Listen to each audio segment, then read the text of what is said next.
ابن سلیمان، تم نے کیا سمجھا کہ اس حکیم دانا نے تمہیں یوں ہی بے وجہ زمین پر اتارا اور اس کے بعد تمہارے وجود بے معنی سے یکسر لاتعلق ہو گیا؟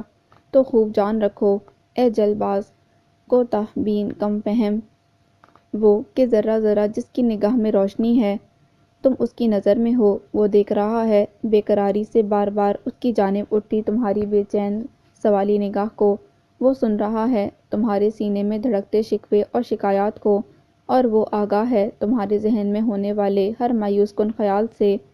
تب تمہارا وہ خالق کہ جسے تم سے زیادہ تمہاری بھلائی مقصود ہے، اور جو تم سے زیادہ تمہارے حال پر رحم فرمانے والا ہے، تم سے زیادہ تمہارے عیوب کی پردہ پوشی کرنے والا، اور تم سے زیادہ تمہاری قدر کرنے والا ہے، کیا وہ تم سے یوں بے پرواہ اور غافل رہ سکتا ہے؟ ہرگز نہیں۔ ہاں مگر تم خود۔ اب کیسی طبیعت ہے اس لڑکی کی؟ ڈاکٹر امجد کمرے سے نکل کر سیدھا آتش کدے کے مہمان خانے میں چلے آئے تھے، جہاں پچھلے 15 منٹ سے آتش ان کا منتظر تھا۔ چنانچہ جوں ہی ڈاکٹر امجد نے مہمان خانے میں داخل ہو کر نشست سنبھالی، خیر مقدمی مسکراہٹ سے نوازنے کے بعد آتش نے فی الفور ان سے ہی سوال کر ڈالا کہ جسے پوچھنے کی ہی خاطر وہ اس وقت یہاں موجود تھا۔ پہلے سے بہت بہتر۔ وہ دائیں ہاتھ میں پکڑا اسٹیتھوسکوپ درمیانی میز پر دھرتے ہوئے بولے، مگر پھر بھی ہم نے احتیاط کے پیش نظر پیشنٹ سے اس کے متعلق اس بار کوئی سوال نہیں پوچھا، مبادا اس کی مینٹل کنڈیشن دوبارہ انسٹیبل ہو جائے۔ وہ متحمل انداز سے ان کا جواب سننے کے بعد پرسوچ انداز میں ہنکار بھرتا ہوا بولا، اچھا ہی کیا، پر کیا لگتا ہے آپ کو ڈاکٹر امجد، کیا اس طرح کے معمولی حادثے کے سبب کسی کی یادداشت یوں متاثر ہو سکتی ہے؟ دیکھیے سر آتش، وہ مؤدب اور محتاط لہجے میں بتانے لگے، حادثہ کوئی بھی ہو، انسانی ذہن اس سے کسی نہ کسی حد تک متاثر ضرور ہوتا ہے، پر اس طرح یادداشت کا یکسر مٹ جانا، میں اس بارے میں کچھ نہیں کہہ سکتا۔ یہ تو کوئی نیورولوجسٹ ہی بہتر بتا سکتا ہے۔ اگر آپ کہیں تو میں کسی متعلقہ ڈاکٹر سے آپ کو کنسلٹ کروا دوں۔ انہوں نے بولتے بولتے آخر میں خوشامدی انداز سے آتش کے سنجیدہ چہرے کی جانب دیکھتے ہوئے استفسار کیا۔ نہیں، آتش نے دایاں ہاتھ اٹھا کر متانت سے انکار کرتے ہوئے کہا کہ کوئی ضرورت نہیں، ہمارے لیے اہم یہ ہے کہ وہ جسمانی طور پر بہتر ہو چکی ہے، بس یہ 2-4 دن مزید گزر جائیں تو اسے یہاں سے روانہ کر دیا جائے گا۔ پر کہاں سر آتش؟ ڈاکٹر امجد روانی سے ایک دم سوال کر گئے۔ پیشنٹ کا کہنا تو یہی ہے کہ اسے اپنا نام ہی یاد نہیں اور نہ ہی پتہ، تب ایسے میں آپ اسے کہاں چلتا کریں گے؟ مجھے وہ لوگ بہت پسند ہیں جو اپنے کام سے کام رکھیں۔ یکایک آتش کے سنجیدہ چہرے پر مسکراہٹ نمودار ہوئی، رگوں میں دوڑتے لہو کو منجمد کر دینے والی سرد، کٹور، بہت کچھ باور کرواتی مسکراہٹ۔ پارڈن سر آتش۔ ڈاکٹر امجد آتش کی بات پر ایک دم خجل سے ہو کر معذرت کرنے لگے، یقیناً یہ سوال مجھے نہیں کرنا چاہیے تھا۔ کوئی بات نہیں ڈاکٹر صاحب، وہ ہنوز سابقہ انداز سے مسکراتے ہوئے رسانیت سے بولا، غلطی بہرحال انسانوں سے ہی ہوتی ہے، اور پھر زمانہ تو صاحب یقین مانیے فرشتہ ہے، وہ انسان جو اپنی غلطی فی الفور تسلیم کر لے۔ ویسے یہ بڑے حوصلے کا کام ہے۔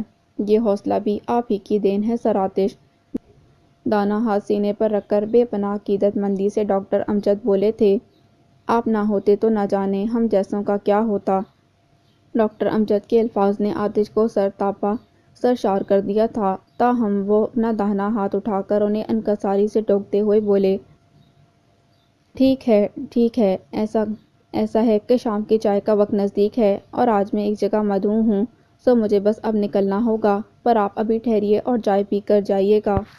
سیاہ چرمی جلد والے البم سے محض 7ویں ہی نہیں بلکہ لگاتار 8-9 تصاویر ندارت تھیں، یا دیدہ و دانستہ غائب کر دی گئی تھیں۔ یہ راز تو خدا ہی جانے، پر جاننے والے اتنا تو ضرور جانتے ہی ہیں کہ زندگی میں بیتے لمحات کو فقط تصویر میں تو مقید نہیں کیا جاتا، سو یہ منظر بھی تصویر میں نہیں مگر کہیں نہ کہیں تو قید ضرور تھا۔ تبھی تو جب وہ نگاہ اس البم سے ہٹ کر دور کہیں خلا میں بھٹکی تو وہ نہ جانے کہاں سے چھم کر کے بالکل نظر کے سامنے ٹھہرا تھا۔ کیا نیا نکور چمچماتا اپنے زمانے کے لحاظ سے جدید ترین طرز تعمیر کا شاندار نمونہ تھا یہ گھر، کہ جہاں اس مختصر سے فلیٹ سے منتقل ہوئے تھے یہ لوگ، بکھرے ہوئے سامان کو ٹھکانہ لگانے کے چکر میں جوڑ جوڑ دکھ رہا تھا۔ پر اس کے باوجود سارے مکیں شاداں فرحاں تھے، مگر ہاں وہ 5 برس کا کم بخت ایسا ڈرایا ہے نا بابو بچے، نیچے لٹکا کر بیچارے کا ماتھا ٹھنڈا ہی ہو رہا ہے۔ گلابی پھولدار سرمئی ہوتی ساڑی میں لپٹی فیروزہ اپنے پلنگ پر بیٹھی، ساتھ ہی نیم غنودگی سے دراز ہنوز بخار میں پھنکتے عیسیٰ کے ماتھے پر ٹھنڈی پٹیاں رکھتے ہوئے مسلسل بڑے خفگی سے بڑبڑائی چلی جا رہی تھی۔ کتنا خوش تھا میرا بابو نئے گھر میں آنے کے خیال سے، اور اب دیکھو۔ میں کیا دیکھوں؟ نغمی ان کی الماری میں کپڑے تہہ کے رکھ رہی تھی، تنک کر بولی، آپ ہی دیکھ لیجئے کہ کتنا خودسر اور بدمعاش ہو گیا ہے عامر، اوپر سے آپ نے اس کی بلیک میلنگ میں آ کر اسے روپے تھما دیے۔ اس کا غصہ اپنی جگہ درست تھا کہ وہ کوئی حرکت تھی کرنے والی۔ چھوٹا بابو کو نیچے گرانے کو تیار تھا۔ فیروزہ تیز ہو کر بولی، روپے نہ دیتے تو اور کیا کرتے؟ کہا بھی تھا کہ عامر کی اس روز والی ذلیل حرکت کی شکایت بھائی جان سے لگا دیں۔ نغمی کپڑوں کو زور زور سے جھٹک کر گویا سارا تیش ساری جھنجھلاہٹ ان پر نکالتے ہوئے بولی، پر آپ نے میری ایک نہ سنی تو تمہاری سن کر کیا کریں؟ وہ پٹی بدل کر عیسیٰ کے ماتھے پر رکھتی ہوئی بولی۔ بہت ہی غصے سے نغمی کو گھورا، شاکر سے پٹوا دیں عامر کو، وہ عامر کو تو پورا باولا ہو گیا ہے، تو اب ہم ہی پگلا جائیں؟ ارے جوان خون ہے، احتیاط کرنا پڑتا ہے، بس آپ کی انہی باتوں نے اسے اب راستہ دکھایا ہے۔ نغمی طے شدہ کپڑے الماری میں رکھ کر الماری کا دروازہ زوردار آواز سے بند کرتے ہوئے بولی، اب تو وہ جو کرے وہ کم ہے۔ حالانکہ اس کے پاس تیسری آنکھ بھی نہیں تھی جو مستقبل میں جھانک سکے، پر اس وقت اس کی زبان جو الفاظ برآمد کر رہی تھی وہ یقیناً کوئی غیبی اشارہ تھے، مگر فیروزہ وہ یقیناً اشاروں کنایوں کی زبان سے قطعی نابلد تھیں۔ تبھی نغمی کو جھڑک کر بولی، زیادہ قلہ درازی مت کرو ہمارے سامنے، اور جا کر دیکھو باورچی خانے میں شانی کو، اسے بابو کے لیے دلیا پکانے کو کہے تھے ہم، وہ پکا دی یا ہم خود ہی آ کر چڑھا دیں؟ ورا یہ عیسیٰ ہیں، یہ آج سے تمہیں ٹیوشن پڑھائیں گے۔ گوشہ یافیت کے ڈرائنگ روم میں عباد کے ہمراہ جھجکتے ہوئے داخل ہونے والی شخصیت کو دیکھ کر ورا گویا صدمے سے چپ کی چپ رہ گئی کہ اس سے کچھ دیر قبل شریفہ کے استفسار پر عباد نے جس عیسیٰ کا تعارف اپنے دوست وسیع کے دوست کی حیثیت سے کروایا تھا، وہ یقیناً یہ سامنے نظریں جھکائے پشت پر ہاتھ باندھے کھڑا معمولی سی کاسنی شرٹ اور سرمئی ڈریس پینٹ میں ملبوس فربہی مائل جسامت کا حامل کرخ صورت شخص تو نہیں ہو سکتا، تو پھر یہ کون تھا؟ اور بھلا آج سے اسے ٹیوشن کیوں پڑھانے لگا؟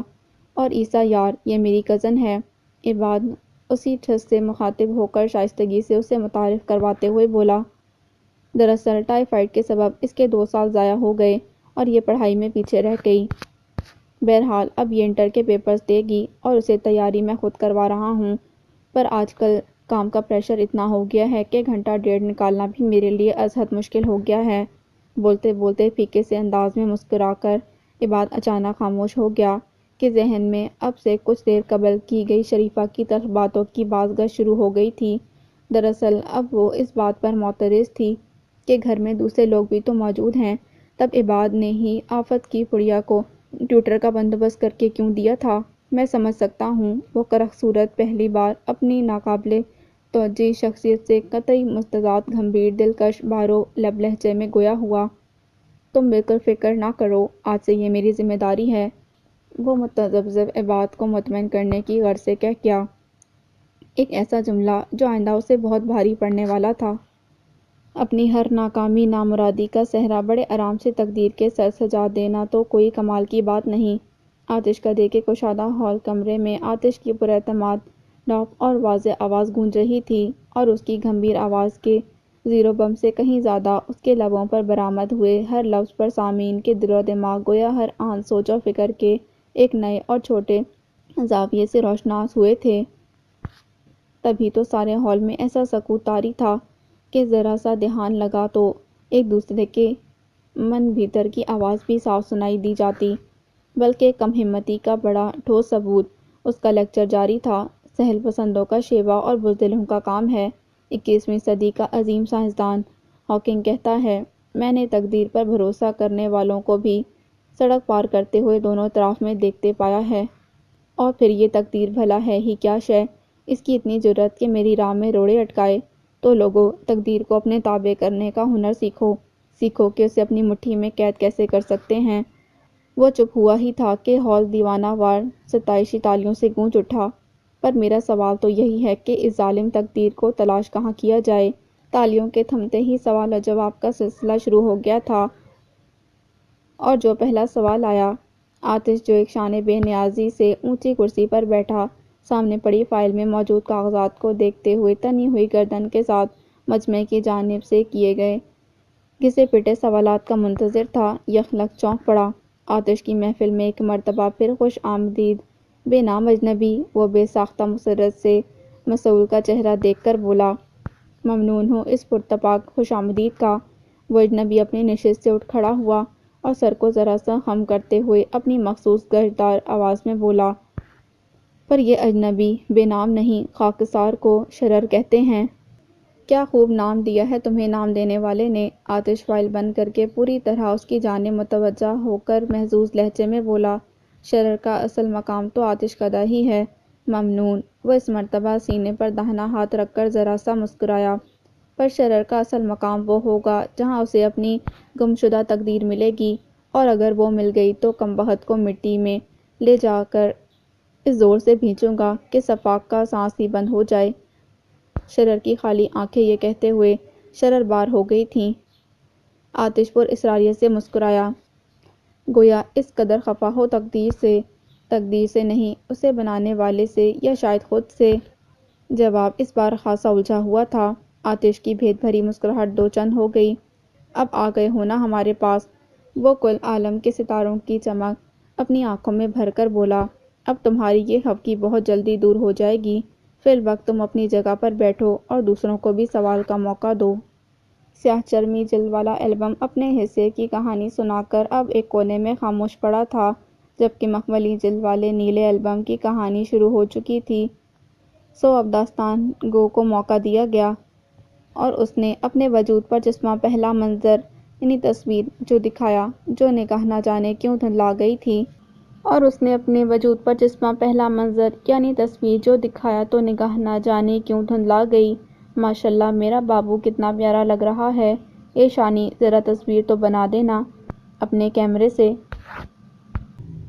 5.5 برس کے عیسیٰ کو نغمی نے بڑے دلار سے شہر کے ایک مشہور کانوینٹ کا یونیفارم پہنایا تھا، سفید شرٹ، سرمئی پینٹ اور دھاری دار ٹائی۔ اس پر معصوم چہرے سے جھلکتی اندرونی مسرت اور تفاخر۔ ہاں بھئی، اس نے کئی سو بچوں کو پیچھے چھوڑ کر داخلہ امتحان پاس کیا تھا، اور یہ واقعی کوئی معمولی بات نہ تھی۔ فیروزہ نے پلنگ پر بیٹھے بیٹھے اسے اپنے دائیں گھٹنے پر بٹھا کر چوما۔ تحفے میں ملے کینن کے کیمرے سے شانی نے بڑے شوق سے دونوں کی تصویر اتاری۔ تبھی اس سے کچھ دیر قبل اسکول سے لوٹنے والا عامر فیروزہ کے کمرے میں داخل ہوا۔ اسے دیکھ کر استہزائیہ لہجے میں بولا، کیا ضرورت تھی اسے شہر کے دوسرے کونے میں موجود اسکول میں داخلہ دلوانے کی؟ اتنا سا تو ہے، ابھی اسے یہیں کہیں اسکول میں داخلہ دلوا دیتے۔ شبانہ دیورانی بھی اپنے لڑکوں کو یہیں داخلہ دلوائی ہے، یہ والا اسکول بہت اچھا ہے، فیروزہ نے اسے بتایا۔ تو وہ بد تہذیبی سے ہنسنے لگا، سہیل اور فیصل چچا زاد تو پڑھاکو ہیں۔ وہ مزے سے بولا، آپ نے خواہ مخواہ چچی کے مقابلے میں آ کر اس گھامڑ کو وہاں داخلہ دلوا دیا۔ مقابلے کی کیا بات ہے؟ یوں تو شانی اس بد لحاظ سے منہ نہیں لگتی تھی، پر اس وقت اس نے ایسی ہی بات کر دی کہ وہ بولے بنا نہ رہ سکی۔ وہ اچھا اسکول ہے، اسی لیے وہاں داخل کروایا ہے۔ تم سے پوچھا میں نے؟ عامر نے اس پر آنکھیں نکالی۔ شانی جزبز ہو کر اپنا کیمرہ سنبھالتی سر جھٹک کر زیر لب بڑبڑاتی کمرہ عبور کر گئی۔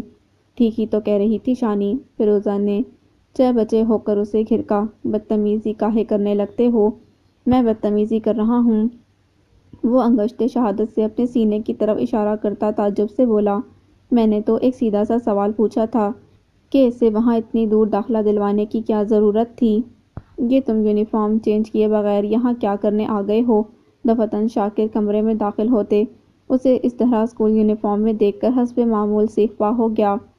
وہ مجھے امی سے کچھ کام تھا۔ وہ عقب سے اچانک ابھرنے والی آواز پر چونکا، تاہم گڑبڑاتے اس کی باسپر پر قدرے ناگواری سے بولا، اسی لیے جلد بازی میں یہاں آ گیا۔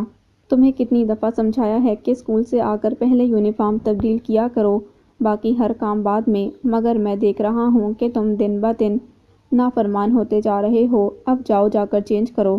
شاکر نے درستی سے جھاڑا تو عامر کی موجودگی کے سبب اتنی سی دیر کے سہمے کھڑے عیسیٰ کے لبوں پر مسکراہٹ کی کلی چٹک گئی، اور ٹھیک اسی وقت شاکر کی ڈانٹ کھا کر کمرے سے نکلتے عامر کی نگاہ اس پر پڑی تھی۔ تجھے تو میں بعد میں دیکھ لوں گا چچندر۔ وہ کھا جانے والی نگاہوں سے اسے گھورتا دل ہی دل میں ارادہ باندھتا ہوا کمرہ عبور کر گیا۔ اچھا امی، شاکر والدہ کے نزدیک رکھا عیسیٰ کا ننھا منا سپرمین کی تصویر والا بیگ اٹھاتے ہوئے اجازت طلب لہجے میں اس سے مخاطب ہوئے۔ اب میں چلتا ہوں، آج تو اسے سیدھا اسکول ڈراپ کر دوں گا کہ پہلا دن ہے، کل سے روزانہ ظاہر اس چچی کے ہاں گلشن چھوڑ آیا کرے گا۔ صبح ہی صبح وہاں سے سہیل اور فیصل کے ساتھ ہی اسکول بس میں چلا جائے گا۔ چونکہ اسکول کی بس ان کے علاقے تک نہیں آتی تھی، سو یہ لائے عمل اختیار کرنا ان کی مجبوری ٹھہری۔ جاؤ بچوں، فیروزہ نے باری باری دونوں کے سر پر ہاتھ پھیرا۔ اللہ کی امان میں۔ یوں عیسیٰ اپنے بڑے بھائی کی انگلی تھامے وقت انبساط سے کودتا پھاندتا اپنی پہلی درسگاہ کو روانہ ہوا۔ وہ پہلی درسگاہ کہ جسے بہت جلد اس نے الوداع کہہ دینا تھا۔ دادی بیگم رات کے کھانے کے بعد عباد لیاقت بیگم کے کمرے میں چلے آئے تھے اور کچھ دیر ان سے ان کا حال احوال دریافت کر کے ادھر ادھر کی باتوں کے بعد بالآخر اپنے تئیں مناسب ترین الفاظ کا چناؤ کرتے لب کشا ہوئے۔ بات دراصل یہ ہے کہ ان دنوں میری دفتری مصروفیات اچانک بہت بڑھ گئی ہیں، بلکہ اب تو ایسا ہے کہ شاید وقت پر گھر پہنچ پانا بھی مشکل ہو جائے۔ وہ غلط بیانی سے کام نہیں لے رہے تھے کہ بہرحال یہ سچ ہی تھا، مگر آدھا سچ۔ اے بیٹا، کہیں چاند پر دفتر کھولنے کی تیاری تو نہیں تمہاری کمپنی کی؟ لیاقت بیگم پوتے کے چہرے سے عیاں اضمحلال اور لہجے سے جھلکتی تھکاوٹ محسوس کر کے اس کے دفتر والوں پر خفا ہوتی ہوئی بولیں، جو تم سے اتنا کام لے کر تمہیں ادموا کرنے کے در پر ہیں۔ ایسے تو میرے بچے تم بیمار پڑ جاؤ گے، کچھ اپنی صحت کا بھی خیال کرو۔ وہ تو میں کر ہی لوں گا۔ وہ لیاقت بیگم کو اپنے لیے فکرمند دیکھ کر ان کے کہے کا پاس نہ رکھ پانے پر خود پر مزید خفا ہو کر بظاہر رسانیت سے بولے، فی الحال مجھے ورا کی پڑھائی کی فکر ہے۔ کیا ہوا؟ لیاقت بیگم بظاہر چوکنا سی ہو کر انہیں دیکھنے لگی۔ کیا ڈھنگ سے پڑھ نہیں رہی؟ نگوڑی ماری۔ نہیں نہیں، وہ جلدی سے وضاحتی لہجے میں بولے، وہ تو پڑھ رہی ہے پر بات دراصل یہ ہے دادی بیگم کہ میں اب ورا کو پڑھانے کا وقت نہیں نکال پاؤں گا۔ آخر کار وہ کہہ ہی گئے۔ وہ بات کہ جسے سن کر لیاقت بیگم چند ثانیے بالکل خاموش ہو گئی تھیں۔ توجہ تمہاری اپنی جگہ معقول ہے۔ کچھ دیر توقف کے بعد وہ بڑے تفکر سے بولیں، پر اب اس کی پڑھائی کا کیا ہوگا؟ اب وہ ٹیوٹر سے پڑھے گی دادی بیگم۔ وہ گویا انہیں مطلع کرتے ہوئے بولے، اور میں نے اس کا انتظام بھی کر لیا ہے۔ کیا کہہ رہے ہو بیٹا؟ لیاقت بیگم ناسمجھی سے بات کی صورت تکنے لگیں۔ کس کا انتظام کر لیا ہے؟ ٹیوٹر مطلب ٹیوشن پڑھانے والے کا۔ وہ اس بار مزید وضاحت سے بولے کہ ورا کے لیے ان کی حساسیت اور احتیاط پسندی سے واقف تھے۔ میرے دوست فصیح کا دوست ہے عیسیٰ، بیچارہ ایکسیڈنٹ کے سبب پڑھائی میں پیچھے رہ گیا تھا، اب ٹیوشنز پڑھا کر BS کر رہا ہے۔ بہت اچھا، نیک اور شریف مہذب لڑکا ہے۔ آج میں نے خاص طور پر اسے آپ سے ملوانے کے لیے ہی گھر بلوایا تھا، پر آپ چچی کے ساتھ ڈاکٹر کے پاس گئی ہوئی تھیں۔ اب کل آئے گا تو پہلے آپ سے ملاقات کروا دوں گا، اس کے بعد ورا کی پڑھائی شروع ہوگی۔ پر مجھے نہیں پڑھنا آپ کے دوست سے۔ کمرے میں داخل ہوتی ورا کے کانوں میں عباد کے الفاظ پڑ گئے تھے، چنانچہ وہ موقع غنیمت جان کر جلدی سے بولی، کیوں نہیں پڑھنا؟ عباد نے تحیر سے اسے دیکھا۔ کیونکہ وہ مجھے بالکل بھی اچھے نہیں لگے۔ وہ منہ بسور کر بولی۔ عجیب سی خوفناک صورت ہے ان کی، جیسے کوئی روح راستہ بھٹک کر زندہ انسانوں کے بیچ میں آ گئی ہو۔ کسی کی صورت شکل کے بارے میں اس طرح سے بات نہیں کیا کرتے ورا۔ ایک تو لیاقت بیگم عباد کی معذرت اور اس کی زبانی ورا کے متوقع استادلی حد درجہ مدح سرائی پر پہلے ہی خاصی الجھی ہوئی پریشان سی بیٹھی تھیں۔ مستضع ورا کے کسی کے شکل و صورت کے بارے میں یہ قابل مذمت الفاظ! اب وہ اسے گھرکتی نہیں تو پھر اور کیا کرتی؟ اور بھئی تمہیں اس کی صورت شکل سے غرض ہی کیا ہے؟ عباد نرمی سے اسے سمجھاتے ہوئے بولے، تم بس اپنی پڑھائی پر فوکس کرنا۔ پر میں نے جو کہہ دیا کہ ان سے نہیں پڑھنا تو بس نہیں پڑھنا۔ یوں تو وہ لیاقت بیگم کے سامنے ایسی بدتمیزیوں کے مظاہرے کم ہی کیا کرتی تھی، پر اس وقت اپنے انکار کو اہمیت نہ ملتے دیکھ کر شام میں سنی شریفہ کی زہر آلود باتوں کے زیر اثر نفسیاتی دباؤ میں آ کر اڑیل پن سے چلا اٹھی۔ تو پھر اور کس سے پڑھنا ہے وہ بتا دو۔ شریفہ اتنی دیر سے لاؤنج میں بیٹھ کر یہیں کان لگائے ہوئے تھی، پر جوں ہی انہیں یہ خدشہ محسوس ہوا کہ کہیں لیاقت بیگم ورا کا انکار دیکھتے ایک مرتبہ پھر عباد کو اسے پڑھانے پر رضامند نہ کر لیں، وہ گویا اڑتی ہوئی کمرے میں داخل ہوئی اور ورا کے نزدیک پہنچ کر خاصے طنزیہ لہجے میں بولی، کسی سے نہیں پڑھنا اب مجھے۔ وہ پوری کی پوری شریفہ کی جانب گھوم کر مٹھیاں بھیج کر ایک مرتبہ پھر چلائی، کسی سے بھی نہیں، اب خوش ہو جائیں آپ، اس نے کہا اور حسب عادت تیزی سے مڑ کر کمرہ عبور کر گئی۔ دیکھا آپ نے اسے؟ غالباً شریفہ کو 1% بھی امید نہیں تھی کہ وہ کچھ نہ کہتے ہوئے بھی یوں لیاقت بیگم کے سامنے بہت کچھ جتا جائے گی، تبھی لمحہ بھر کو پہلے تو وہ ششدر رہ گئیں، پھر فوراً ہی لیاقت بیگم کی جانب دیکھ کر شکایتی لہجے میں بولی، کس قدر بدتمیزی کر کے گئی ہے مجھ سے، ہاں نہیں تو بھلا اس کے نہ پڑھنے میں کیوں خوش ہونے لگی؟ اور ان کے سوال کا جواب شاید لیاقت بیگم کے پاس تھا، مگر عباد بچے۔ وہ شریفہ پر ایک ملامتی نگاہ ڈالنے کے بعد عباد کے ضبط اور بے چارگی سے سرخ ہوئے چہرے کی جانب دیکھ کر گمبھیرتا سے بولی، تم ضمانت دے رہے ہو تو بھلے کل ہی بلوا لو اپنے دوست کو، ورا نے پڑھنا ہی ہے نا، وہ تمہارے دوست سے پڑھ لے گی۔ فارچیون پروڈکشن نے اپنی اس ہیوی بجٹ میں آپ کو انڈسٹری کی دوسری لیڈنگ ایکٹریسز پر ترجیح دی، کیا کہیں گی آپ اس بارے میں؟ فارچیون پروڈکشنز کی عمارت کے کانفرنس ہال میں پریس کانفرنس کا انعقاد کیا گیا تھا۔ چونکہ فارچیون پروڈکشنز نے پہلی بار ترکی کی ایک معروف فلم ساز کمپنی یوریکا کے اشتراک سے یہ فلم بنائی تھی، تو اس کی تشہیر بھی بین الاقوامی طرز پر عالمی تقاضوں کو مدنظر رکھتے ہوئے کی جا رہی تھی، وگرنہ عام طور پر یہاں فلم کی نمائش سے قبل اس طرح بڑے پیمانے پر پریس بریفنگ کا اہتمام کرنے کا کوئی راج تھا، اور نہ ہی اس بیکار قسم کے کام کو سرانجام دینے کی کسی کو ضرورت۔ بہرحال اس وقت پریس کانفرنس جاری تھی اور ایک سوال پیشکار عبدالرحمن شاہ اور ان کے ساتھ لمبے بالوں اور بڑھی ہوئی داڑھی والا ہدایت کار فصیح خان بھگتا چکے تھے، اور اب یہ سوال تھا جو ان دونوں کے درمیان ٹیبو کے بھجوائے گئے گھٹنوں سے ذرا نیچے تک جاتے ڈینم کے بغیر آستینوں والے سرمئی کالر ڈریس میں ملبوس سرخی مائل کتھئی بالوں کی اونچی سی پونی ٹیل بنائے، کانوں میں بلیک سٹون کے اسٹڈز ڈالے، نو میک اپ لک مگر چمکتے پیازی ہونٹ لیے، پورے اعتماد سے گردن اکڑائے بیٹھی بیزی سے کیا گیا تھا۔ ویل، وہ سانولے سے ہوشیار صورت صحافی اس سوال پر میڈیا فرینڈلی سلیبریٹی کی طرح پہلے تو پروقار انداز سے مسکرائی، بعد ازاں بڑے متوازن لہجے میں الٹا اسی سے پوچھنے لگی، آپ خود ہی بتا دیجئے کہ آپ کے سوال کا مجھے کیا جواب دینا چاہیے؟ میم، غالباً اپنے تئیں اس نے بیزی جیسی بی کلاس ماڈل اور اداکارہ کا اعتماد اپنے اس سوال کے ذریعے متزلزل کرنے کی بھونڈی سی کوشش کی تھی، پر اسے کیا معلوم تھا کہ آج اس نے سامنے کوئی بی کلاس شخصیت نہیں، بلکہ ملک کی تاریخ کی اب تک کی سب سے مہنگی فلم کی ہیروئن بیٹھی تھی۔ تبھی سوال پر الٹا سوال ہوا تو بیچارہ ذرا کی ذرا گھسیا کر بولا، میں کیا بتا سکتا ہوں؟ تو پھر آپ رہنے دیجئے، وہ مزاحیہ انداز میں ایک دم بولی تو ہال میں بے ساختہ قہقہے بکھر گئے۔ تب بیزی جو لاکھ پر اعتماد دکھائی دینے کی کوشش کر رہی تھی، پر در حقیقت اندر ہی اندر بے پناہ دباؤ میں تھی، اس عرصے میں پہلی بار قدرے طمانینت محسوس کرتے ہوئے دائیں ہاتھ کی پہلی صف میں براجمان ایک دھان پان سی گوری چٹی نوعمر صحافی کو ہاتھ سے اشارہ کرتے ہوئے بولی، جی آپ، یعنی آپ سوال کر سکتی ہیں۔ سبھی یہ جانتے ہیں کہ آپ سے پہلے یہ فلم علائنہ خان کر رہی تھی۔ وہ نوعمر صحافی کہ جس کا نام لیلی علی تھا، سوال کی اجازت ملتے ہی یوں بے نقص شروع ہوئی، گویا صدیوں سے لب کشائی کی منتظر رہی ہو، پراصرار وجوہات کی بنا پر انہیں اس فلم سے علیحدہ کر کے آپ کو کاسٹ فار گاڈ سیک، ابھی سوال پایہ تکمیل کو نہ پہنچ پایا تھا کہ فصیح خان بیزاری سے پہلو بدلتے ناگواری سے درمیان میں ہی اسے ٹوک بیٹھے، کون دیتا ہے آپ کو اس طرح کی بے بنیاد خبریں؟ دس از انفیئر سر، لیلی شدید احتجاجی لہجے میں بولی، آپ پہلے میرا پورا سوال تو سن لیتے، اور آپ میری خبروں کو اس طرح بے بنیاد کیسے قرار دے سکتے ہیں؟ مجھے میرے مصدقہ ذرائع سے باقاعدہ یہ خبر ملی ہے۔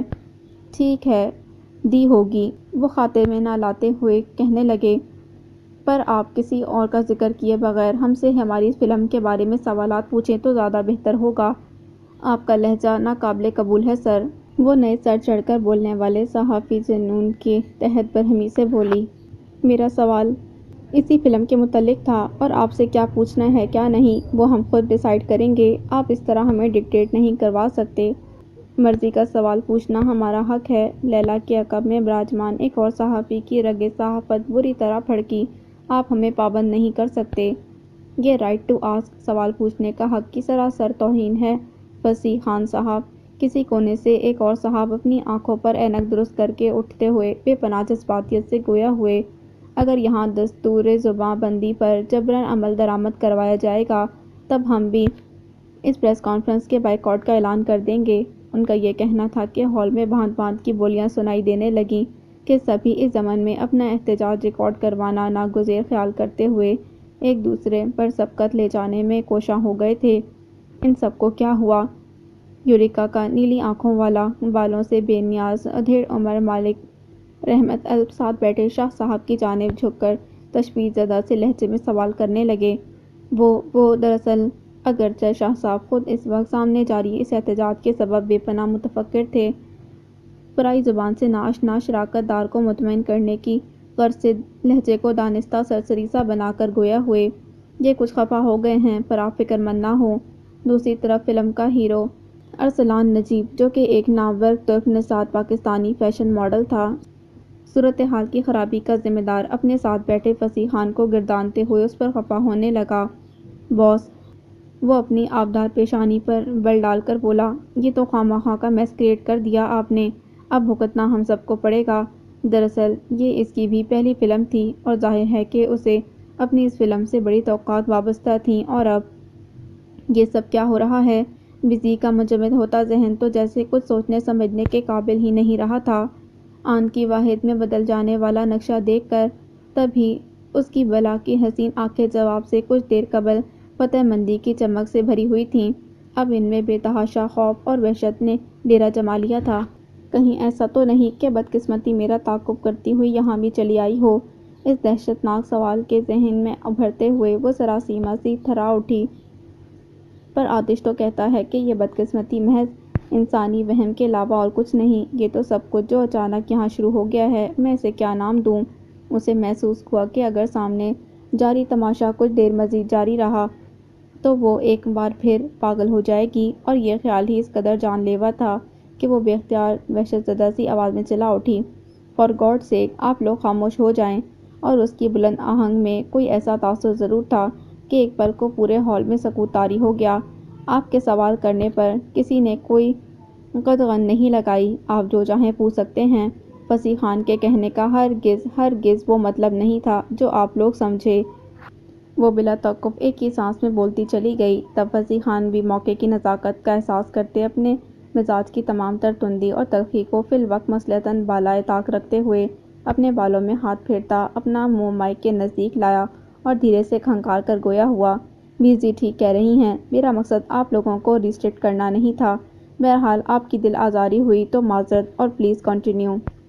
نیلے البم کی ایک اور کہانی نظر کے سامنے تھی اور دکھائی دے رہا تھا کہ وہ منظر کہ جن سید صاحب نے اپنی حق حلال کی کمائی سے تعمیر شدہ اپنی راجدھانی میں قدم رکھا تھا، ماشاءاللہ وہ پہلا قدم گھر کے اندر دھرتے بھیگی آنکھوں سے مسکرا دیے۔ الحمدللہ، سارا گھر نگاہ کے سامنے تھا۔ سو بے ساختہ لب پر اللہ کی تعریف آ گئی کہ اس کی دستگیری کے بنا اس خواب کا تعبیر پا جانا ممکن ہی نہ تھا۔ وہ خود 12 برس کی عمر میں باپ کے گھنے سائے سے محروم ہو گئے تھے۔ باپ نہ رہا تو سر سے چھت بھی چھین لی گئی، اور سر پر چھت قائم نہ رہے تو دھوپ کتنی ظالم ہو جاتی ہے، وہ اس حقیقت کا ذائقہ چکھ چکے تھے۔ سو ظاہر ہے ایک باپ ہونے کے ناطے یہی چاہتے تھے کہ ان کی آل اولاد کو کبھی یہ دکھ نہ جھیلنا پڑے، اور بالآخر ان کی یہ خواہش آج بذل اللہ تعالیٰ حقیقت کا روپ دھارے سامنے تھی۔ ارے بھئی، شاکر، عامر، ظاہر، نغمی، وہ لاؤنج کے وسط میں کھڑے ہو کر بے تابانہ اپنے جگر گوشوں کو آوازیں دینے لگے، سب کہاں ہو؟ وہ آج صبح ہی ڈھاکہ سے کراچی ایئرپورٹ پہنچے تھے، وہاں کسی کو زحمت دیے خود ہی ٹیکسی لے کر گھر آ گئے کہ ظاہر ہے پتے سے واقف ہی تھے، چونکہ 2 دن پہلے ہی انہوں نے فون کر دیا تھا کہ آج صبح کراچی میں ہوں گے، سو سب ہی منتظر تھے۔ اب ان کی آمد کے ساتھ ہی ایک خوشگوار سی ہلچل سارے گھر میں مچ گئی تھی، ان کے ساتھ ہی بچوں کی جان پر یوں بن گئی کہ خوب جانتے تھے کہ سید صاحب جو ان سب کی تعلیم کے حوالے سے بڑے حساس واقع ہوئے ہیں، اب موقع ملتے ہی ان سب سے ہی فرداً فرداً بڑی تفصیل سے اس بابت سوال و جواب کریں گے۔ سو اچھے بچے بن کر سب والد صاحب کو سلام کر کے ان سے دعائیں لینے کے بعد فوراً بعد اپنی درسی کتاب سنبھال کر بیٹھ گئے۔ ظاہر ہے جی تو کسی کا نہیں لگ رہا تھا، پر مجبوری تھی۔ رانی اور نغمی نے پھرتی سے ناشتے پر اہتمام کر کے بڑے سارے لاؤنج میں دسترخوان چن دیا تو سید صاحب نے آواز دے کر ہی سب کو بلا لیا۔ اب سارے سید صاحب کی موجودگی کے سبب خلاف عادت از حد سنجیدگی سے دسترخوان کے ارد گرد بیٹھے ناشتہ تناول کر رہے تھے۔ عیسیٰ یوں بھی عموماً فیروزہ ہی کے ساتھ لگ کر بیٹھا کرتا تھا، آج تو بطور خاص سید صاحب سے سہم کر حقیقتاً ان سے چپک کر بیٹھا تھا کہ سال میں ایک بار آنے والے سید صاحب سے اسے انس محبت سے زیادہ ان کے رعب و دبدبے کے سبب خوف زیادہ محسوس ہوا کرتا تھا۔ پڑھائی ٹف ہے، شاکر والد صاحب کے استفسار پر انہیں اپنے ICMA کے بارے میں بتانے لگے، مگر میں پر امید ہوں انشاءاللہ کلیئر کر لوں گا۔ اچھی بات ہے، وہ بڑے بیٹے کے جواب سے مسرور ہوئے۔ انشاءاللہ، بس محنت کرتے رہو۔ اور تم نے اپنے گریبان کا یہ اوپری بٹن موالیوں کی طرح کھلا کیوں چھوڑا ہے میاں؟ بولتے بولتے اچانک ہی ان کی نگاہ دسترخوان کے انتہائی کنارے پر بیٹھے جلدی جلدی بڑے نوالے نگلتے عامر پر پڑی تھی، جو دانستہ ان کی نظروں سے بچنے کی خاطر یہاں بیٹھ کر مزے سے کھانے میں مگن تھا۔ انہیں اپنی جانب متوجہ ہوتے دیکھ کر بے طرح بوکھلا گیا۔ یہ بٹن!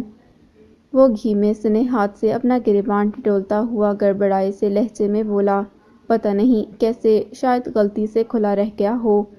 ہاتھ دھو کر فوراً بند کرو اسے۔ انہوں نے سخت نگاہوں سے اسے دیکھ کر تاکید کی، اور خیال رکھنا آئندہ ایسے غلطی نہ ہو۔ جی، اس نے گلو خلاصی کو سر جھکا کر کہہ دیا، مگر عمل درآمد کا اس کا کوئی ارادہ نہ تھا۔ تم نے آگے جامعہ میں داخلہ کیوں نہیں لیا؟ سید صاحب اب اپنے شستہ لب و صاف لہجے میں ظاہر سے مخاطب تھے۔ وہ سر جھٹک کر دوبارہ کھانے میں مصروف ہو کر سوچنے لگا کہ پتہ نہیں تحفوں سے بھرا سوٹ کیس اب وہ آج کھولیں گے یا کل۔ سچ تو یہ ہے کہ میں ان سب کے سروں پر ایک ناگوار بھاری بھرکم بوجھ کی طرح مسلط ہوں، تبھی تو میری رائے، میری مرضی کی ان کی نظر میں کوئی اہمیت نہیں۔ ورا لیاقت بیگم کے سامنے شریفہ سے بد تہذیبی کا مظاہرہ کرنے کے بعد حسب معمول کسی سنسان گوشے کی تلاش میں اوپر چلی آئی تھی۔ آج ارسم چونکہ اب تک گھر نہیں لوٹا تھا، سو ٹیرس خالی دیکھ کر وہ یہیں آ گئی، اور اب پچھلے 15 منٹ سے سینے پر سختی سے ہاتھ باندھے، چاند جیسی پیشانی پر ان گنت بل ڈالے، شکوہ کناں ڈبڈبائی نگاہوں سے سامنے تا حد نگاہ پھیلے تاروں بھرے آسمان کو تکتے ہوئے سارے زمانے سے تو کیا گویا اپنے آپ سے بھی خفا لامتناہی سوچوں میں غلطاں کھڑی تھی۔ میرا وجود ان لوگوں کے لیے انچاہا ہے، ایک مصیبت ہے، عذاب جان ہے۔ میرے اللہ، تو نے مجھے ان لوگوں کے لیے درد سر بنا ہی کیوں دیا؟ یہ وہ القابات تھے جن سے شریفہ اسے بچپن سے نوازتی آ رہی تھی، اور جنہیں اس نے بڑے اہتمام سے اپنے چھوٹے سے دل اور دماغ میں ضرورت سے زیادہ جگہ دے رکھی تھی۔ ارے ورا مفتاح جو شام کا گیا، اب سے کچھ دیر قبل گھر لوٹا تھا، اور اب لباس تبدیل کر کے ارسم سے زیادہ اس کے لیپ ٹاپ کی تلاش میں ادھر آیا تھا۔ ارسم کی جگہ خلاف توقع ورا کو اندھیرے میں ساکت کھڑا دیکھ کر ٹھٹک گیا۔ ٹیرس کی لائٹ تو آن کر لیتی۔ وہ تیز قدموں سے چلتا اس کے برابر میں آ کھڑا ہوا۔ یہاں اس طرح کیوں کھڑی ہو؟ اس نے تشویش زدہ لہجے میں پوچھا تھا۔ ورا جو اپنی سوچوں میں مستغرق تھی، اس کی آواز پر چونک گئی۔ ٹھیک ہے، وہ اس کی جانب دیکھ کر یاسیستے بولی، نہیں کھڑی ہوتی یہاں، چلی جاتی ہوں۔ میں نے جانے کو تو نہیں کہا، وہ جلدی سے بولا۔ نہیں کہا تو کہہ دو، وہ گلوگیر لہجے میں بولی۔ آخر تمہارا گھر ہے، تم حکم دے سکتے ہو، رعب جما سکتے ہو، اپنی منوا سکتے ہو۔ وہ سمجھ گیا کہ زہد و رنجی کا دورہ عروج پر ہے، تبھی خلاف عادت ذرا گمبھیرتا سے بولا، یہ سب تو تم بھی کر سکتی ہو، آخر یہ گھر تمہارا بھی تو ہے۔ اگر واقعی میرا ہوتا تو میری مرضی، میری خوشی کو اہمیت دی جاتی۔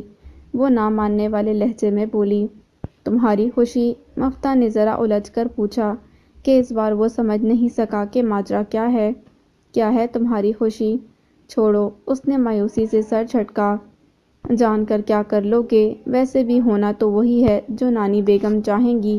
یار ہر چند کہ وہ اس تازہ ترین معاملے کے سیاق و سباق سے ناواقف تھا، پر چونکہ اس نے لیاقت بیگم کا ذکر کر دیا تھا سو گویا وہ معاملہ کچھ نہ کچھ بھانپ کر اسے سمجھانے کی غرض سے بڑا روایتی جملہ بولا۔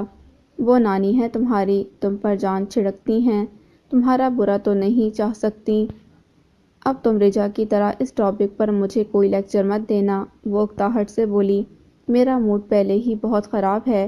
ظاہر ہے یہ تو مفتاح کو بھی دکھائی دے رہا تھا، تبھی اس کا موڈ بحال کرنے کی غرض سے موضوع بدلتے ہوئے بشاشت سے بولا، تو چلو آؤ آج ہو ہی جائے تم سے لوڈو کی ایک بازی، مجھ سے ہارو گی تو موڈ خود بخود اچھا ہو جائے گا تمہارا۔ بڑی خوش فہمی میں مبتلا ہو بھئی، حسب توقع وہ چڑ کر بے ساختہ بولی۔ میں کیوں ہارنے لگی تم سے؟ دیکھ لینا تم ہی ہار جاؤ گے۔ ہاں ہو سکتا ہے ہار جاؤں۔ مفتاح اس کے بچوں جیسے انداز پر ایک دم ہنس پڑا، پر پہلے تم کھیلنے کی حامی تو بھرو۔ ٹھیک ہے، وہ ترنت بولی، لیکن رجا کی طرح میں بھی تم سے شرط لگا کر کھیلوں گی اور ہار جانے کی صورت میں تمہیں میری ایک فرمائش پوری کرنا ہوگی۔ ایک کیا دو کر لینا، وہ دایاں ہاتھ لہرا کر سخاوت کی حد کرتا ہوا بولا۔ سچ کہہ رہے ہو نا؟ ورا نے اس کے انداز پر مشکوک نظروں سے اسے گھورا۔ نہیں جھوٹ۔ اس مرتبہ وہ ورا کے تشکیک آمیز استفسار پر بے طرح بھرنا کر اتنی دیر سے پہناوا سنجیدگی کا چولا اتار کر بہت دور پھینکتا ہوا بولا، سراسر جھوٹ، دراصل میں تو ہوں ہی پیدائشی جھوٹا۔ اچھا نا، اب برا تو مت مانو، ورا خفیف سی ہو کر بولی۔ میں تو بس یوں ہی پوچھ رہی تھی۔ پوچھ لیا تو اب چلیں؟ ہاں ہاں، ورا کچھ دیر پہلے کی ساری زود و رنجی فراموش کر کے ایک دم بہت پرجوش سی ہو کر بولی۔ چلو۔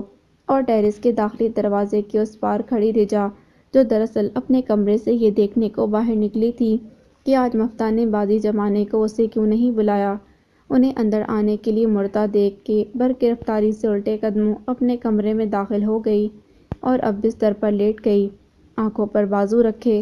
لاؤنج سے آتی ان دونوں کی کھیل میں مگن آوازیں سن سن کر یہ سوچے چلی جا رہی تھی کہ کیا میری جگہ کسی اور کو دے دینا مفتاح کے لیے واقعی اتنا سہل ہے؟ اور ایک پل کے لیے تو ایسا لگا تھا کہ جیسے سب کچھ ختم ہو گیا ہو، پر نہیں۔ بیزی اپنے مختصر مگر پرتعیش فلیٹ کی خوابگاہ میں اپنے نرم و دبیز بستر پر رات کی حریری لبادے میں ملبوس نیم دراز بیک گراؤنڈ سے سر ٹکائے آنکھیں موندے پریس کانفرنس کے دوران ہو جانے والی بدمزگی اس قدر سہولت سے رفع دفع ہو جانے پر تاحال بے یقینی کی کیفیت میں گھری ہوئی تھی۔ ایک دشوار گزار مرحلہ بآسانی پار کرنے پر متحیر اتنی تھی کہ ٹھیک طرح سے مسرور بھی نہیں ہو پا رہی تھی، پر وہ یہ لمحہ جینا چاہتی تھی۔ تبھی اس بار اس نے اپنی میک اپ سے مبرا آنکھیں ایک دم کھول کر پاس پڑا فون اٹھا لیا اور ایک بار پھر انسٹا پر شیئر کی گئی پریس کانفرنس کی جھلکیوں پر کیے گئے عوام الناس کے کمنٹس پڑھنے لگی۔ واؤ بیزی، یو لک سو بیوٹیفل، بےتابی سے انتظار ہے آپ کی آنے والی فلم کا۔ Your outfit is cool بیزی۔ اب آپ کو انڈسٹری کی نمبر 1 اداکارہ بننے سے کوئی نہیں روک سکتا۔ ہاں، اس نے جگر جگر کرتی آنکھوں سے آخری کمنٹ پڑھ کر سرشار لہجے میں خود کلامی کی۔ آج کے بعد تو مجھے خود بھی یقین آ گیا ہے کہ اب واقعی کوئی مجھے نہیں روک سکتا، کوئی بھی نہیں۔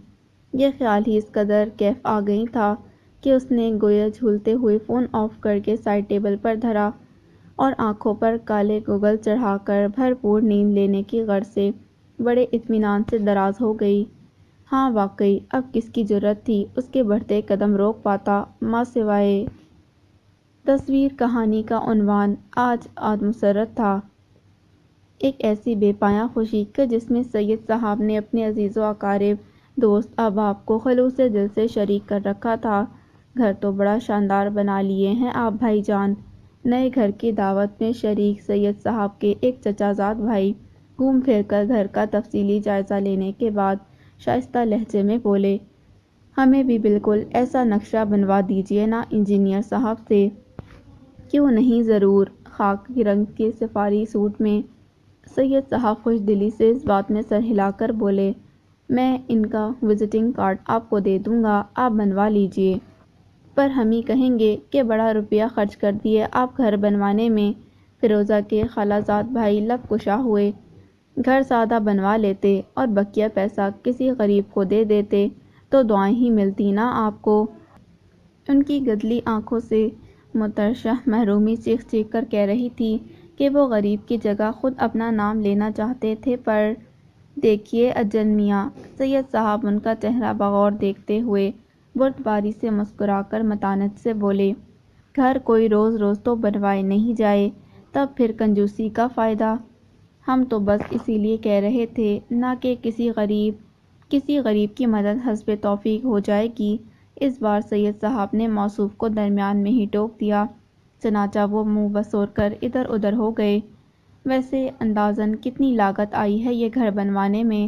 ان کے ایک دور پار کے افسر ٹائپ رشتہ دار پتلون کے کھیسے میں ہاتھ گھمائے مستفسر تھے۔ کیوں صلاح الدین؟ سید صاحب ہنس پڑے، کیا آڈٹ کرنے کا ارادہ ہے؟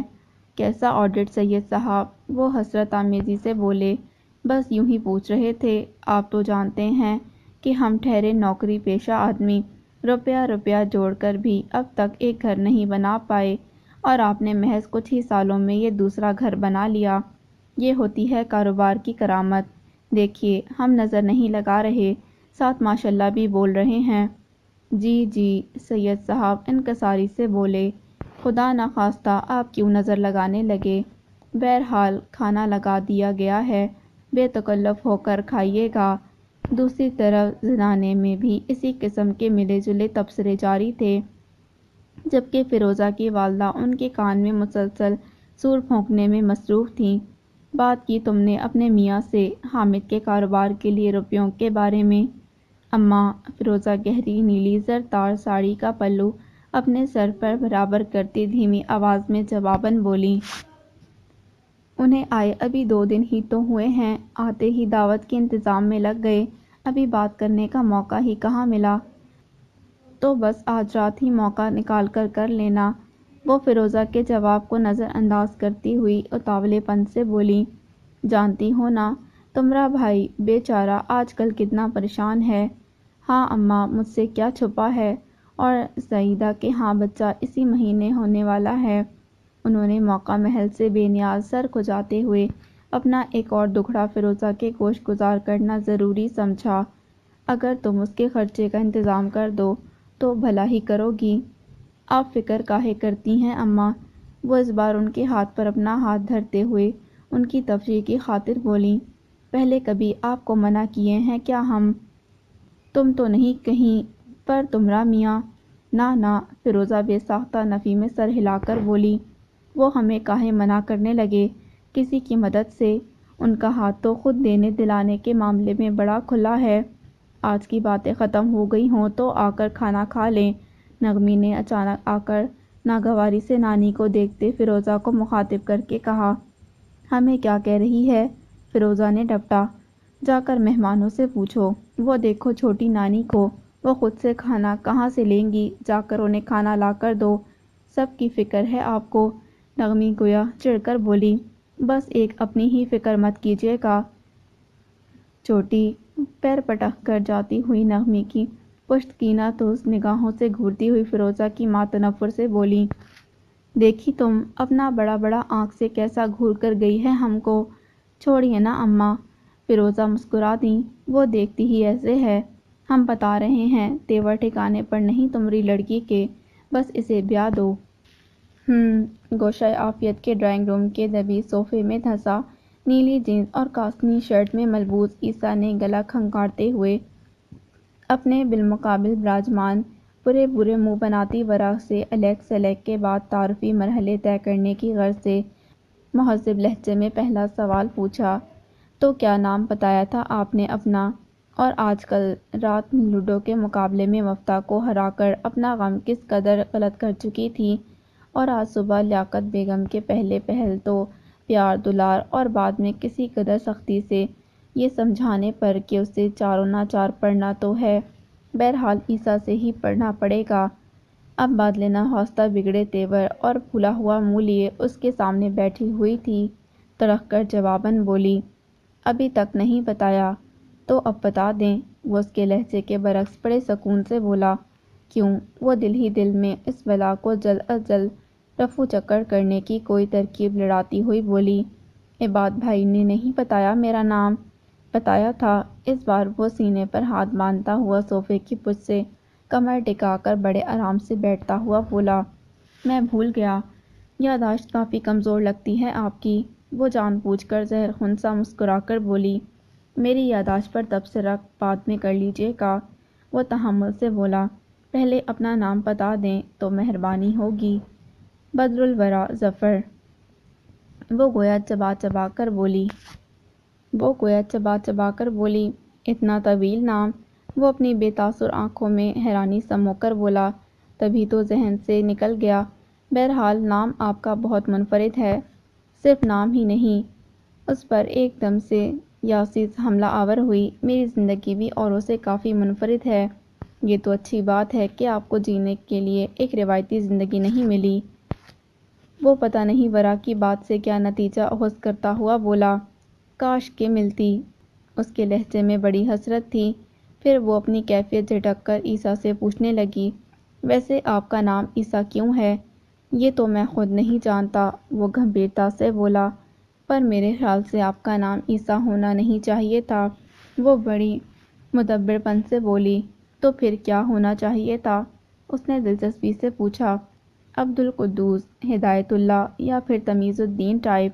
وہ سوچ سوچ کر بولی، یہ عیسیٰ نام آپ کی پرسنالٹی سے میچ نہیں کرتا۔ کتنے پتے کی بات بتائی ہے آپ نے۔ وہ زیر لب مسکرا کر بولا، کاش کہ میرے والدین میرا نام رکھتے وقت آپ سے مشورہ کر لیتے۔ ایویں مشورہ کر لیتے؟ وہ بے طرح چڑھ کر بولی، کم از کم 20-25 سال تو ضرور ہی چھوٹی ہوں گی آپ سے۔ ہا ہا ہا۔ وہ اس کے بے ساختہ انداز پر ایک دم زور سے ہنس پڑا، مگر پھر فوراً لب بھیج کر ایک دم خاموش ہو گیا۔ کتنے عجیب و غریب انداز سے ہنستے ہیں آپ سر۔ ورا نے جو محسوس کیا بلا توقف کہہ بھی دیا۔ بدرالورا ظفر۔ وہ سخت لہجے میں بولا، آپ فوراً اپنی کتابیں نکال لیں۔ اوف! ورا کی تو جیسے جان پر بن گئی۔ ایک تو ایسے بھی ناقابل برداشت ہے یہ شخص، اوپر سے پڑھاتے ہوئے تو اور بھی زہر لگے گا۔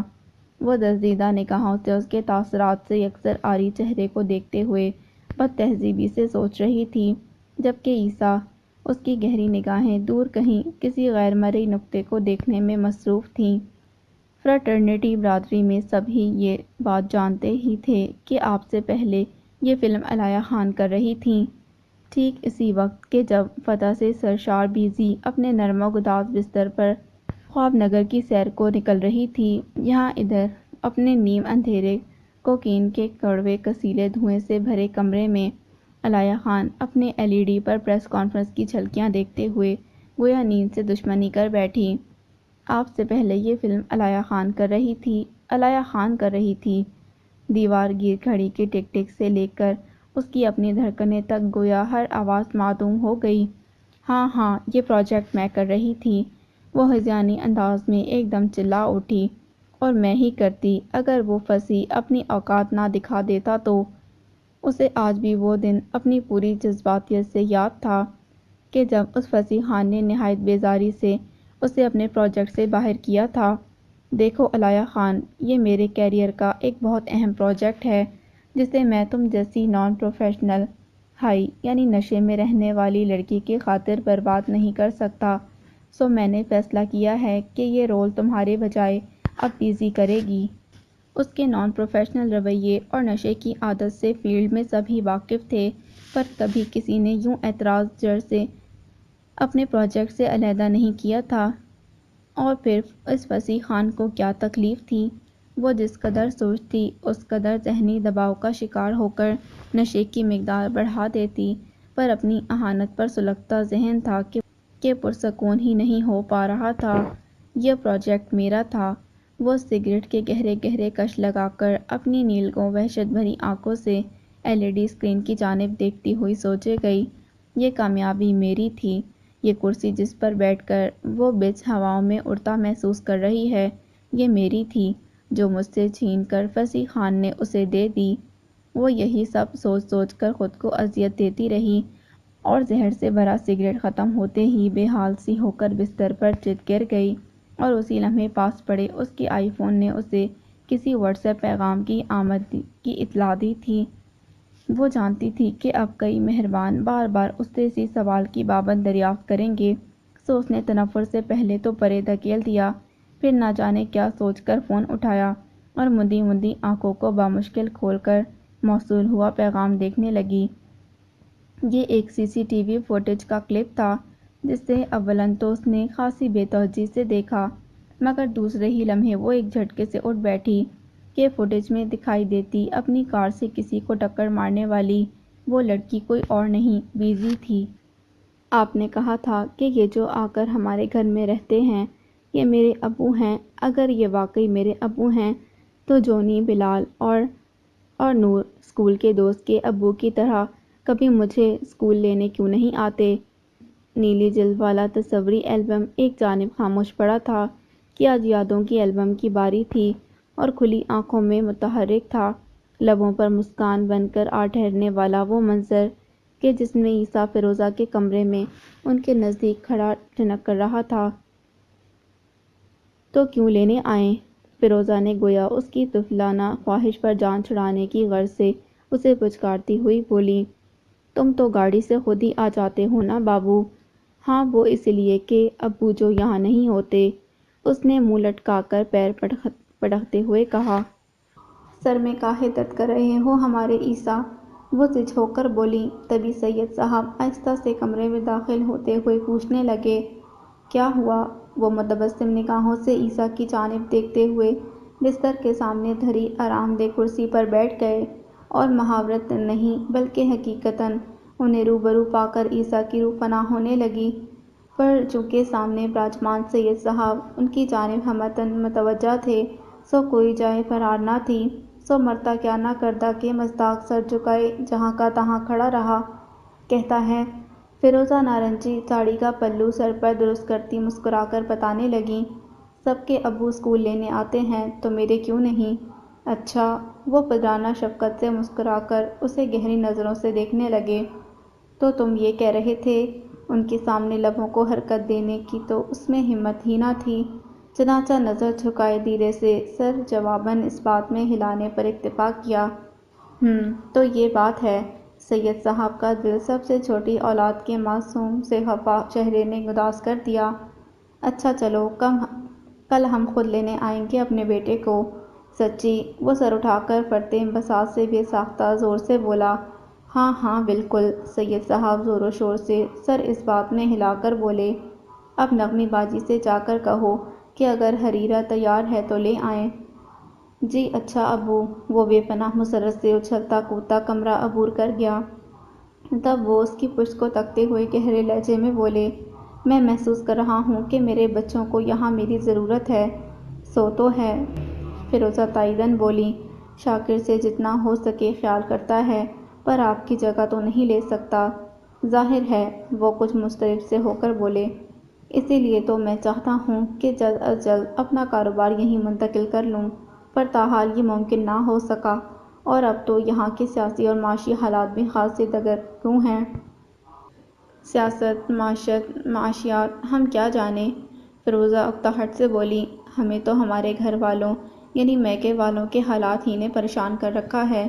وہ حسن بانو والدہ کی سنائی گئی دکھ بھری کہانی کے زیر اثر حقیقتاً بڑی متفکر اور میکے والوں کی مخدوش مالی حالات کے سبب واقعی متاثر تھیں۔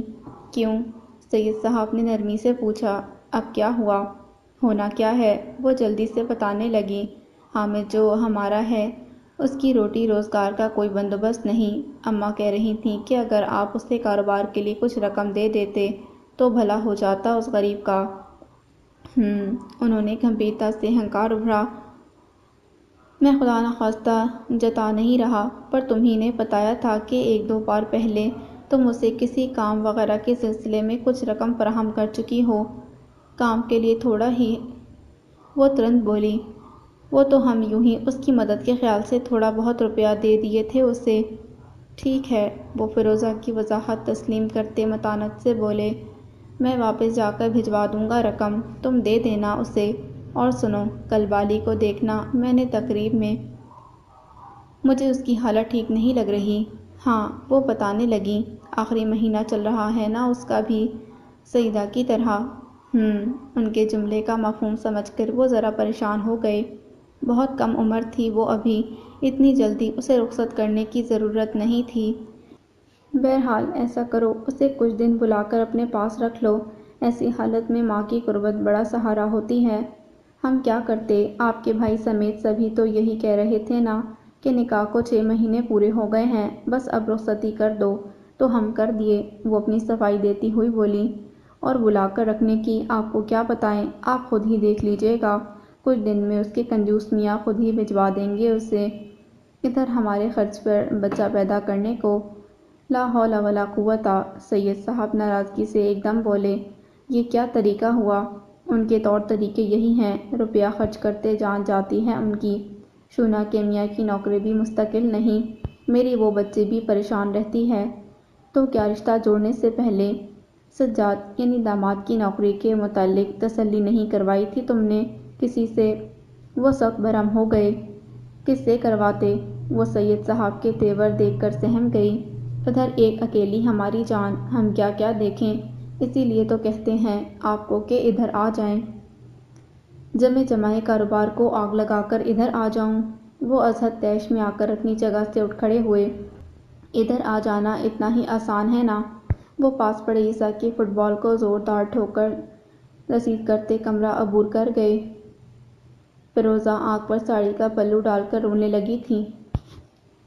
دیکھ لینا ورا، تمہیں ہائی لگے گی میری۔ میک ڈونلڈ میں بیٹھے مفتا نے ڈیلیوری کاؤنٹر سے لبالب بھرے ٹرے لے کر شاداں اور ہٹماں سی پلٹتی ورا کو بڑی بے بسی سے دیکھتے ہوئے اس وقت کو کوسا کہ جب وہ اس روز شریفہ کے سامنے کی جانے والی فرمانبردارانہ گفتگو کو عملی جامہ پہنانے کی خاطر اس ساری فلاٹون کو جوتے دلوانے کی خاطر مارکیٹ لے آیا تھا۔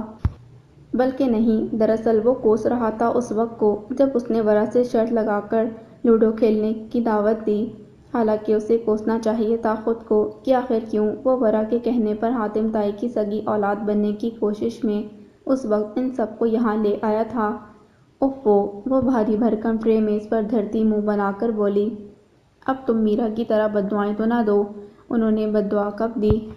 اس نے خلاف مزاج آج کچھ چپ چپ سی بیٹھی رجا کی جانب دیکھ کر چڑچڑے سے لہجے میں استفسار کیا، تو جواباً وہ لا علمی سے کندھے اچکا کر واصلہ کے لائے فرائز ٹوکنے لگی۔ اینا کا فون آ گیا تھا، سو وہ فریش ہونے کے بہانے وہاں سے اٹھ کر چل دیں۔ کل آئی تھی نا ہمارے دروازے پر؟ ورا ندیدوں کی طرح برگر کا بڑا نوالا لیتی ہوئی بمشکل بولی، تب دے کر گئی تھی؟ یعنی کہ میرا؟ اس نے بے یقینی سے دہرایا، میرا جی ہمارے دروازے پر آئی تھیں؟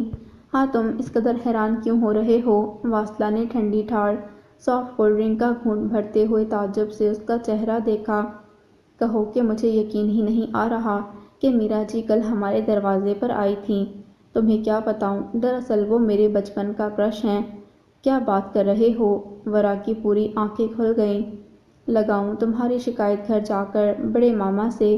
شکایتی ٹٹو کا اصل ٹھکانہ جہنم ہے، اس نے دانت کچکچا کر اطلاع فراہم کی۔ پر تمہیں کیا فرق، بقول تمہارے تم تو آلریڈی جہنم میں رہ رہی ہو نا۔ اب تو ضرور لگاؤں گی، اس نے فرائز اطمینان سے منہ میں بھرنے کے بعد منہ پر ہاتھ پھیرتے ہوئے جارحانہ انداز سے دھمکی دی، تو مفتا جلبلا کر بولا، ہاں تو لگا دینا، میں بھی کہہ دوں گا پاپا سے، کسی ایکٹریس کو پسند کرنا کوئی پاپ تو نہیں۔ میرا جی ایکٹریس ہے؟ رجا نے معاملہ کچھ بھانپتے ہوئے بے ساختہ امڑ آنے والی مسکراہٹ کو دبا کر پوچھا۔ نہیں، تم ہی بتا دو، اور کیا ہے وہ پھر؟ مفتا نے ہوشیار بننے کی کوشش کرتے ہوئے پوچھا۔ ہر جمعرات ہمارے دروازے پر آنے والا خواجہ سرا، جواب رجا کے بجائے واصلہ نے بڑے مزے سے دیا۔ تو تم لوگ اس میرا کی بات کر رہے تھے؟ اس نے صدمے سے پوچھا۔ اور تو اور کیا، ورا نے کہا، پھر معصوم بن کر پوچھنے لگی، ویسے تم کیا سمجھے تھے؟ اور ورا کے استفسار پر مفتا نے کھا جانے والی نگاہوں سے اسے گھورا۔